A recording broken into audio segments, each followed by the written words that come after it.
مہدی کا واقعہ آپ نے سن لیا. صحابہ کرام مدینے کے صحابہ کا ایثار و قربانی بھی دیکھ لی. جس کے پاس 2 مکان تھے 1 مکان دے دیا, 2 کھیت تھے کھیت دے دیا, 2 باغ تھے 1 باغ دے دیا. جس کے بیٹے جوان تھے انہوں نے اپنی بیٹیوں کی شادی ان کے جوان بیٹوں کے ساتھ کر دی. میرے بھائیوں ان کے ساتھ تعاون کیا, ان کے ساتھ ہمدردی کی. ایثار و قربانی کی ایسی مثالیں ہمیں اور آپ کو نہیں ملیں گی. نہیں, ہمیں سوچنا چاہیے بھائی چارے کو کون سی چیزیں ختم کرتی ہیں, اس پر بھی ایک نظر ڈال لیا جائے. ہمارے اور آپ کے درمیان بھائی چارہ جو ہوتا ہے, اس بھائی چارے کو کون سی مسلمان کی اہمیت, ایمان کا تقاضا. میرے بھائیو, عبداللہ ابن عمرے کی غرض سے جب خانہ کعبہ گئے, طواف کرنا چاہتے ہیں. عمرے میں کیا ہوتا ہے, میقات سے احرام باندھو اور سیدھے خانہ کعبہ جاؤ, 7 چکر لگاؤ, طواف خانہ کعبہ کا طواف کرو, اس کے بعد 2 رکعت نفل نماز پڑھو, اس کے بعد وہیں سے صفا اور مروہ چلے جاؤ, صفا اور مروہ کی سعی کرو, 7 چکر لگاؤ, اور اس کے بعد میں باہر نکل کے حجام کے پاس جا کے اپنے بالوں کو صاف کراؤ.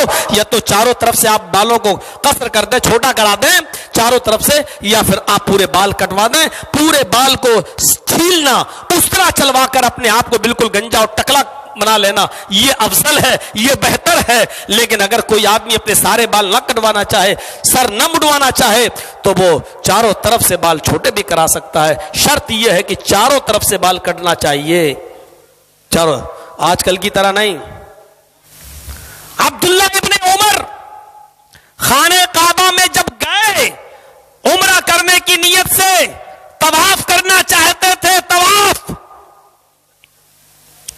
لیکن جب کعبے پہ نظر پڑی, اس کی خوبصورتی پہ نظر پڑی, اس کے غلاف پہ نظر پڑی, اوہ سنیے میرے بھائی, تو بے ساختہ چیخ پڑے عبداللہ ابن عمر, اے کعبہ تو کتنا پیارا ہے, اے کعبہ تو کتنا پیارا ہے, تو کتنا خوبصورت ہے, اور اللہ کی نظر میں, ابھی تک بڑا گرم ہے, رہنے دیجیے.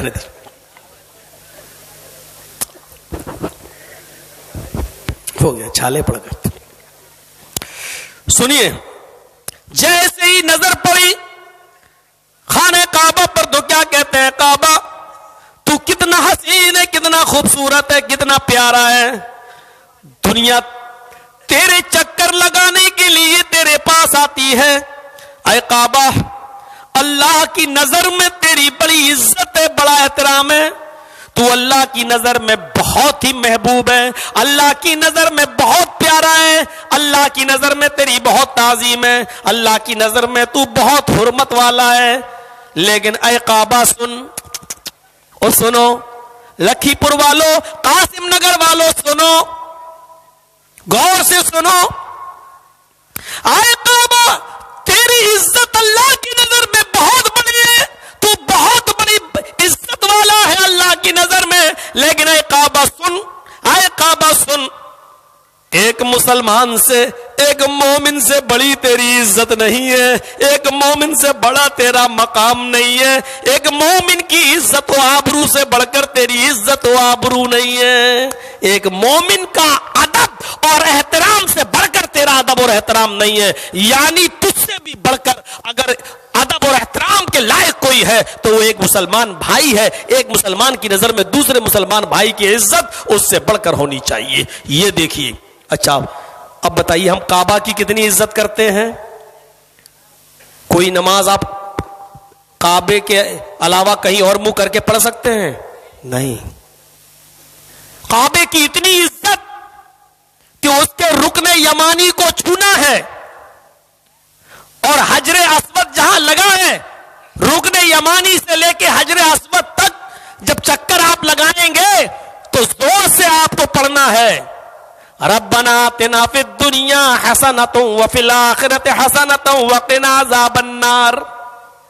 وہ کعبہ کی آسانی سے اس کے اندر لگے ہوئے حجر اسود کو اگر چوم سکتے ہو تو چوم لو, اس کا بوسہ لے سکتے ہو تو لے لو. لیکن اگر تکلیف ہو تو کسی کو دھکا دے کر آپ وہاں تک مت جائیے, صرف داہنے ہاتھ کو یوں اٹھا دو, دائیں ہاتھ کو یوں اٹھا دو اور اللہ اکبر کہہ دو. دائیں ہاتھ کو ایسے اٹھاؤ, اللہ اکبر یہ کہہ کر آپ آگے بڑھ جاؤ. بہت سے لوگ یہ بھی کرتے ہیں ایسے, غلط ہے یہ طریقہ. اگر آسانی سے وہاں پہنچ جاؤ, بوسہ لے سکتے ہو, خانہ کعبہ کو کس کر سکتے ہو تو کر لو. لیکن اگر آسانی سے نہیں پہنچ سکتے, دھکا کا دینے کی ضرورت پڑے تو کسی کو دھکا دے کر مت جائیے. وہاں تو آپ سے بھی زیادہ تگڑے وگڑے لوگ ہیں, حبشی لوگ ہوتے ہیں وہاں افریقہ کے, آگے بڑھ کر لے لیتے ہیں دھکا. ہم کو بھی دھکا دے دیا تھا, گرے تھے بہت دور, لیکن جن کے اوپر گرے انہوں نے اٹھا لیا, نیچے نہیں گرنے دیا تھا. اتنے ہوتے ہی ہیں وہ, اتنے تگڑے ہیں کہ کچھ ایسے کریں گے آپ جائیں گے دور.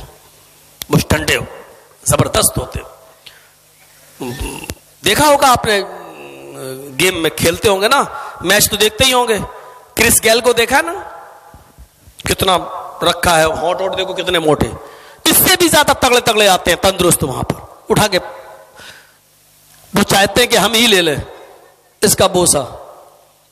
اور لگتا ہے شاید انہیں کالے لوگوں کے بوسہ لینے سے حجر اسود بھی کالا پڑ گیا ہے. ایک مذاق ہے یہ, ایسا نہیں ہے. آسانی سے لے سکتے ہو تو لے لو بوسہ, اور نہیں لے سکتے ہو تو بس ہاتھ اٹھا دو داہنا, اللہ اکبر, پھر آگے بڑھ جائیے آپ. یہ ہے کیا کہا, تجھ سے بھی بڑا مقام, اتنی باعزت ہے, اتنا باعزت ہے کعبہ. لیکن عبداللہ ابن عمر نے کیا کہا, ابھی بھی کوئی بھی کعبہ پر غلط نظر ڈال دے تو آپ اس کو معاف نہیں کریں گے. دیکھا نہیں, ایرانیوں نے ایک میزائل پھینکی تھی خانہ کعبہ پر گرانے کے لیے. سعودی عرب کی اندر لگی ہوئی جو چیزیں ہیں جو میزائلوں کو نیست و نابود کر دیتی ہے, وہاں تک نہیں پہنچ پائیں گی. اس کی حفاظت کے لیے دور سے ہی اس میزائل نے دیکھا کہ ایران سے ایک میزائل آ رہا, کعبہ پہ گرے گا. یہاں سے میزائل آٹومیٹک نکلتی ہے اور ایران سے آنے والی میزائل کو دھوست کر دیتی ہے, ختم کر دیتی ہے. شیعوں نے کب چاہا ہے کہ کعبہ آباد رہے؟ میرے بھائیوں, وہ کعبہ جس کی عزت و آبرو کو بچانے کے لیے ہم لوگ اپنی جان قربان کرنے کے لیے تیار ہیں, لیکن اس سے بھی بڑا مقام و مرتبہ ہے ایک مومن کا, اس سے بھی بڑی عزت اور احترام ہونا چاہیے ایک مسلمان کا, وہ ہمارے اور آپ کے اندر ہے. کیا ہم کسی مسلمان کی عزت و آبرو کو اس لائق سمجھتے ہیں؟ یہ ہمیں اور آپ کو سوچنا, یہ ہمیں اور آپ کو سوچنا چاہیے. عبداللہ ابن عمر کے اس واقعے سے ہمیں عبرت لینا چاہیے. ایک مسلمان کا دوسرے مسلمان کی نظر میں کتنا بڑا ادب اور احترام ہے. کیا حضرت عبداللہ ابن عمر نے کہہ دیا, کعبے سے بھی بڑھ کر ہے کعبہ, تجھ سے بھی بڑھ کر ادب اور احترام کے لائق ایک مسلمان ہے, ایک مسلم کی عزت و آبرو ہے.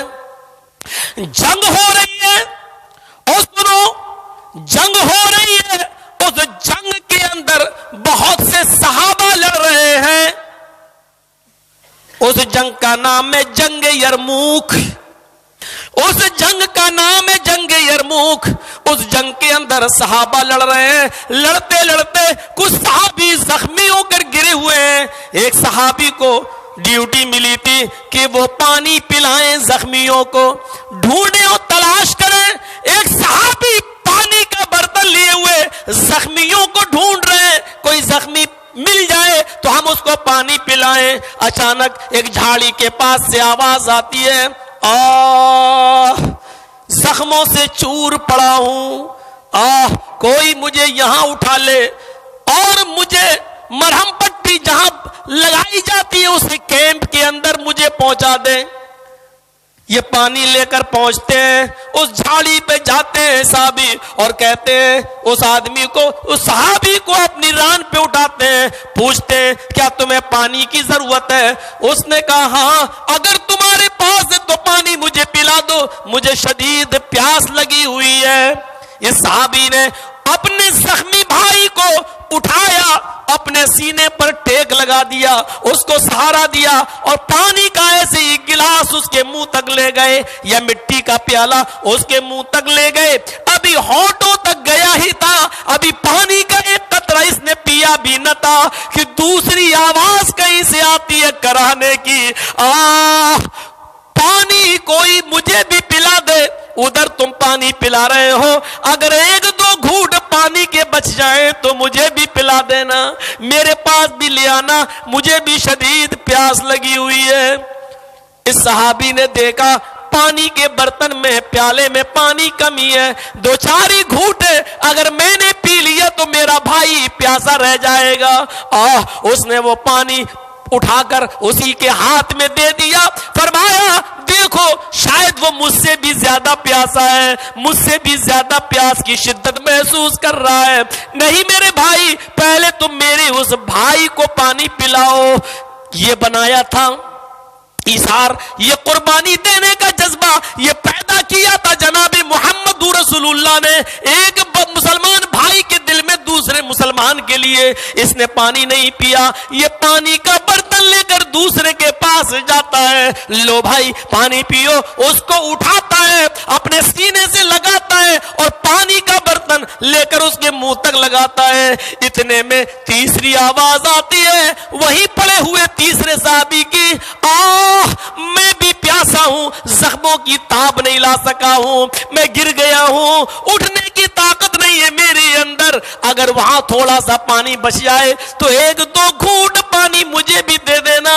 اتنا سننا تھا کہ دوسرے نے پانی نہیں پیا, اس نے کہا ادھر جاؤ, میرا بھائی شاید مجھ سے بھی زیادہ پیاسا ہے, پہلے اس کو پانی پلاؤ. یہ بیچارہ پانی لے کر تیسرے کے پاس جاتا ہے, جیسے اس کو اٹھاتا ہے, شاید یہی مرضی تھی اللہ رب العالمین کی, اس کو زمین سے اٹھا کر جیسے ہی سینے سے لگاتا ہے, اس صحابی کی روح قفص عنصری سے پرواز کر جاتی ہے, شہادت کا درجہ مل جاتا ہے, اور یہ بیچارے دم توڑ دیتے ہیں, پانی کا ایک قطرہ بھی نہیں پی پاتے ہیں. ان نے دیکھا کہ وہ تو دم توڑ دیا ہے, چلو یہ تو اللہ کو پیارے ہو گئے, یہ تو شہید ہو گیا ہے, اب اس کو زمین پر لٹا دیا ہے, چلے دوسرے کو پلا دیں, لوٹ کر چلے دوسرے کو پلائیں. جب دوسرے کے پاس جاتے ہیں, اٹھو میرے بھائی, اور جیسی اٹھاتے ہیں تو کیا دیکھتے, دوسرے نے بھی دم توڑ دیا ہے, دوسرا بھی پیاسا اللہ کی راہ میں چلا گیا ہے, اللہ کو پیارا ہو گیا ہے.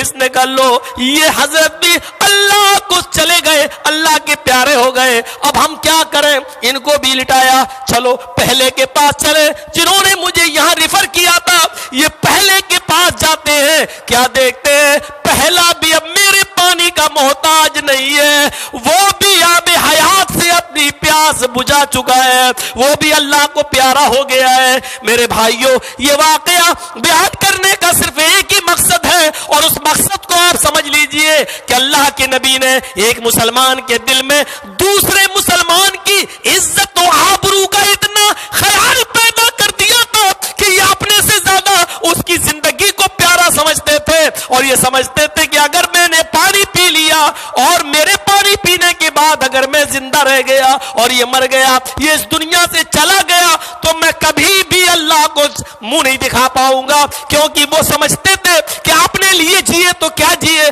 جینا ہے تو دوسروں کے لیے جینا ہے. محمد رسول اللہ صلی اللہ علیہ وسلم کا فرمان بھی تو یہ ہے کہ خود بھوکے خود کھا لیا اور پڑوسی بھوکا رہ گیا تو مومن نہیں, یہ تو میرے پاس میں ہی ہے, اگر میں نے پانی پی لیا اور یہ پیاسا رہ گیا تو ہم مومن نہ رہیں گے. میرے بھائیوں, وہ اپنے پانی نہیں پیتے تھے, دوسرے کے پاس بیچتے تھے, وہ اپنی تکلیف سمجھتے تھے کہ دوسرا پانی پی لے گا اور بغیر پانی پی ہم نہیں بچ پائیں گے, لیکن اس کے باوجود وہ دوسرے کی زندگی کے بچانے کی فکر کرتے تھے.